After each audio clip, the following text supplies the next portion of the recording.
annaka maxaa ku dhacay institutionadeena marka ma leenahay institution xooggan ma leenahay qaran leh institution la isku halayn karo ma leenahay malihi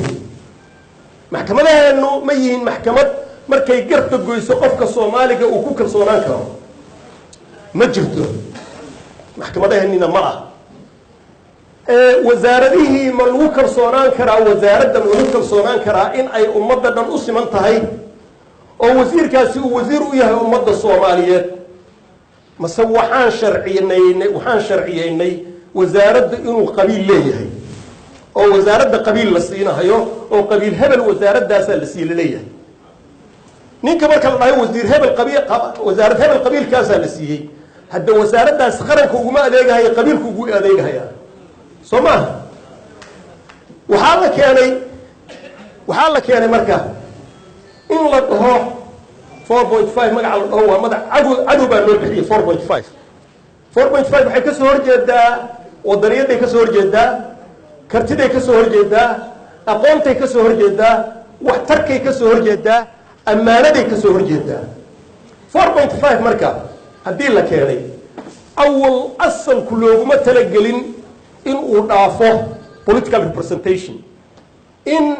qofka Soomaaliga ama qabaa'ilka Soomaalidu inay ku yeeshaan mas'alaad inay ku yeeshaan baarlamaanka waa inta loogu talagalay dastuurkeena kuma qorna meel ay sharciga uga qoran tahay ma jirto 4.5 laakiin arrin la isla fahmay ahayd in qof qabaa'ilku uu yeesho qof ku mas'ala meesha siyaasadda wadanka laga jaangoynayo oo ah baarlamaankii ma ahayn in hoos loo dedejiyo oo wasiirada laga dhigo oo agaasimayaasha laga dhigo oo dhaqaatiirta laga dhigo oo janalada laga dhigo oo amniga uu dhex kala ma ahayn maanta waxa weeye janal la rabo in uu ciidamo 20,000 ama 30,000 inuu dagaal geliyo ayaa sifada kaliya ee lagu keenahay ay tahay qabiilka uu ka dhashay bas nabad sugidiiba waxa lagu keenayaa qabiilka uu ka dhashay bas booliiskii baa wuxuu keenay qabiilka uu ka dhashay ilaahay baan ku dhaariyay institutionkaasi ma dhisnaan karaa mise ma dhisnaan karo baarlamaankeeni shaqadii ma haya baarlamaankeeni shaqadii loo doortay ma haya wuxuu ahaa sharci dejiye ma yahay baarlamaankeeni shaqadii loo doortay ma hayo baarlamaankeeni wuxuu ku jiraa ganacsi siyaasadeed buu ku jiraa boqolkiiba 90 madaxweynaha waqtigiisa waxaa qaatay parliamentarianka boqolkiiba 90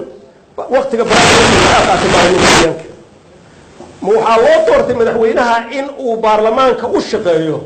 mase waxaa loo doortay shacabka Soomaaliyeed gees inuu u shaqeeyo prime ministerka iyo xukuumadda waxaa loo magacaabay in uu baarlamaanka u shaqeeyo mase waxaa loo magacaabay inuu ummadda Soomaaliyeed uu u qorsheeyo service delivery ama se adeegii bulshadan ay u baahnay baarlamaankii marka shaqadii loo doortay ma balse wuxuu ku noqday argagixiya madaxweynihii iyo prime ministerkii wax argagixiya oo cabsi geliya oo ay ka cabsadaan sababtoo ah mooshin baankee madaxweynihii baa iqaabili waayay mooshin baan ka keenayaa madaxweynihii baa albaabka iga xirtay mooshin baan ka keenayaa prime ministerkii baa xaaskayga u diri waayay isbitaal mooshin baan ka keenayaa prime ministerkii baa wiil ii geyn waayay shaqo mooshin baan ka keenayaa taasay noqotay waa institution dhan oo baabay waayahay institutionkii maxkamadahan xaalkiisa ka warrama ma maqasheen waligiin 5 sano oo isku xigta ayaa waxaan noqonay dawladda ugu musuqmaasuqa badan baan noqonay Transparency International markay aragtay wali ma maqasheen xeer ilaaliyaheena oo maxkamad keenay qof mas'uul ah musuqmaasuq ku soo eeday ma maqasheen macnaheedu waxa ma shaqeynayo way shaqada waxay shaqadiisii loogu talagalay ma haysto way ma maqan maxkamadaheena ka warrama dadka dhulkoodii iyo hantidoodii